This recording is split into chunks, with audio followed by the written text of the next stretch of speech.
Qin Yichen melihat sosok itu dan tidak bisa menahan kagum. Karena sosok itu licik dan licik, dengan sedikit alis pencuri.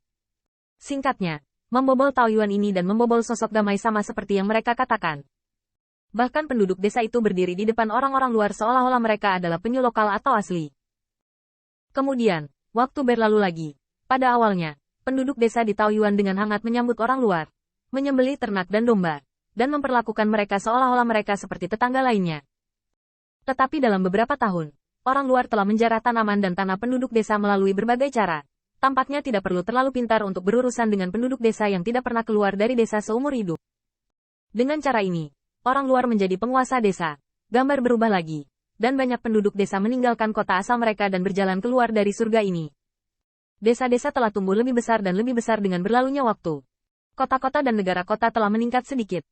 Orang luar tidak bisa mengalahkan baptisan waktu, dan akhirnya melepaskan. Tetapi orang luar juga menikah dan punya anak. Dan ketika putra orang luar tumbuh hingga usia ketika orang luar memasuki Taoyuan, dia melihat ahli waris penduduk desa itu, tetapi tiba-tiba dia membeku. Karena dia mengetahui bahwa apa yang diajarkan ayahnya untuk mengambil keuntungan dari penduduk desa ini tidak semudah dulu. Bahkan beberapa penduduk desa telah belajar cara orang luar pada tahun-tahun ini untuk berurusan dengan mereka. Dan bahkan lebih banyak penduduk desa yang tidak puas. Mereka menyalin alat-alat pertanian dan menerobos masuk ke rumah-rumah orang luar. Gambar terus berlanjut, tahun demi tahun. Tetapi saya tidak pernah melihat rambut kuning menggantung di tanaman pada awalnya. Tempat yang menyenangkan dan indah. Dan Qin Yichen berada di tengah orang banyak. Tetapi dia tertegun dan sulit untuk tenang untuk waktu yang lama.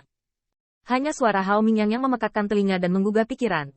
Kamu akan berpikir, orang lain akan, dan bahkan jika tidak, kamu akan belajar.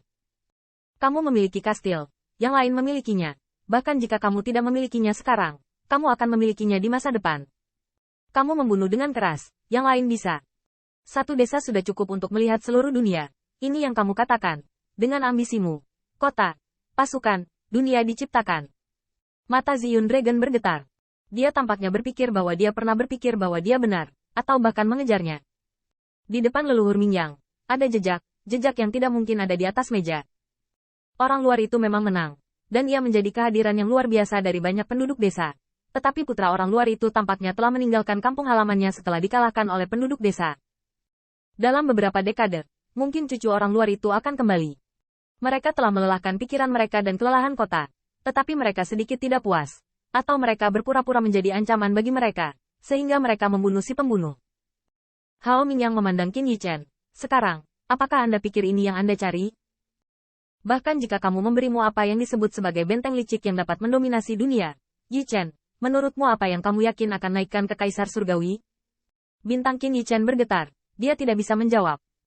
Karena, walaupun mentalitas kota sudah cukup untuk bersaing, tetapi selama ada transendensi tertentu, dan dia merasakan sedikit ancaman, maka dia akan dibunuh tanpa ampun. Terlebih lagi, berapa banyak orang yang bisa melakukannya? Seperti yang dikatakan oleh nenek moyang Mingyang, bahkan dari keheningan naga asli hingga saat ini, untuk bersaing dengan dunia, ratusan juta jiwa jatuh. Namun, jika Anda mengikuti cara leluhur Mingyang, Anda hanya perlu mengolah kebajikan Anda sendiri. Jika Anda memiliki kebajikan dari dunia ilahi, Anda akan membiarkan Anda memerintah dunia kecil. Jika Anda memiliki kebajikan Raja Ilahi, Anda akan membiarkan Anda memerintah sisi pengadilan. Dibandingkan dengan ini, mana yang lebih baik? Qin Yichen tidak memiliki kata-kata, tetapi di dalam hatinya, sudah ada jawaban. Kekuatan-kekuatan itu, semua jenis orang kuat, di masa hidupnya, darah mengalir ke sungai, bertempur di langit, benar-benar menang. Kota-kota licik itu dalam dan menganggap orang lain sebagai kekuatan semut. Saat ini, mereka dihormati oleh semua makhluk, bahkan itulah yang dulunya diinginkan oleh Qin Yichen. Begitu pikiran tulus, sekali berani menegaskan hitam dan putih, dan sekali berani mengatakan apa yang semula benar, itu akan dianggap bodoh, dan akan ditertawakan dan ditekan oleh makhluk-makhluk di sekitarnya. Bahkan bisa membedakan mana yang benar dan yang salah, bisa berpikir jernih, akan dianggap kekanak-kanakan, hanya dengan berpikir, dan hanya dengan menghitung orang lain. Sepertinya itu disebut omnidireksional, sehingga bisa disebut angin yang hidup. Tian Dao pingsan, Tian Dao pingsan.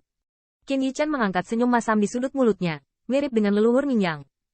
Bahkan Ziyun menundukkan kepalanya dan tidak berkata apa-apa. Awalnya, dia berpikir bahwa nenek moyang Mingyang mengatakan bahwa udara besar palsu itu benar-benar tidak berguna. Melihat sebuah desa, dia tahu betapa hikmatnya. Jalan surgawi leluhur Mingyang benar-benar kebijaksanaan luar biasa. Qin Yichen menggertakkan giginya, bahwa Taoyuan, orang luar itu, terukir kuat di hatinya, bahkan dibandingkan dengan Ziyun, sentuhan terdalamnya. Karena Qin Yichen hadir selangkah demi selangkah dari vulgar, ia juga seorang remaja berdarah panas, dan kemudian mengetahui bahwa setiap kali obat itu diabadikan, ia pertama kali mengambil beberapa salinan tahun tua yang baik untuk dikirim ke puncak dan tak. Dia juga kesal. Dia telah merusak ramuan di tempat, sehingga membuat pukulan yang baik, dan kemudian keluar dari kota. Dia dikejar dan dibunuh oleh sekte di belakang pelelangan. Yichen, sekarang, apakah kamu mengerti? Begitu kata-kata itu jatuh, Ziyun tiba-tiba mendongak dan tersenyum pahit. Bagaimana kalau begitu? Apa yang bisa saya lakukan jika saya mengerti? Leluhur, ini bukan tempatmu sekarang. Lihatlah para dewa dan setan di luar sana. Hanya Kaisar Jue Senjun. Gerakkan tangan dan kakimu untuk membuat murid-murid Tusan tersebar jauh. Dan kamu bisa bermain sampai mati. Aku tidak tahu berapa banyak murid Tusan. Kami berjalan di sepanjang jalan. Dan ingat bahwa bos itu ditekan oleh Sensian Xianzong karena obat yang baik. Dan kami terbunuh. Kita bisa bertahan dengan cara ini. Bukan dengan alasan. Itu dibunuh. Hao Mingyang menatap sosok ramping. Penuh belas kasihan dan rasa bersalah. Saya tahu. Jalan surgawi runtuh. Semakin lama waktu, semakin terfragmentasi akan runtuh. Nenek moyang Mingyang tiba-tiba tertawa dan berkata, terlebih lagi, saya tidak tahu tentang Tiadao dan Yang Tiadao pada saat itu, tetapi gagal membuat langit dan bumi antara langit dan bumi menjadi jelas. Karena, surga, sudah lama runtuh. Aku hanya, dengan kekuatan rendah hati, memegangi langit. Qin Yichen membeku begitu ucapan ini keluar. Tidak bisakah leluhur Mingyang melakukannya? Namun, jawaban ini sepertinya tidak terduga. Karena tidak sulit untuk membuat desa Taoyuan, betapa sulitnya untuk membuat makhluk langit dan bumi besok. Tapi, jalan surgawi telah runtuh. Dalam kognisi Qin Yichen, keruntuhan jalan surgawi seharusnya setelah naga sejati menjadi sejarah. Tetapi apakah nenek moyang Mingyang mengatakan bahwa jalan surgawi telah runtuh sejak dulu? Anda tahu, nenek moyang Mingyang adalah generasi ke-18 dari Kaisar dan Patriark Naga Sejati. Sudah ratusan juta tahun yang lalu. Pada saat itu, jalan surga telah runtuh. Melihat kekhawatiran dalam ekspresi Qin Yichen, Hao Mingyang perlahan berkata, Yichen, kamu memiliki iblis terakhir, dan kemudian aku akan mematahkannya untukmu.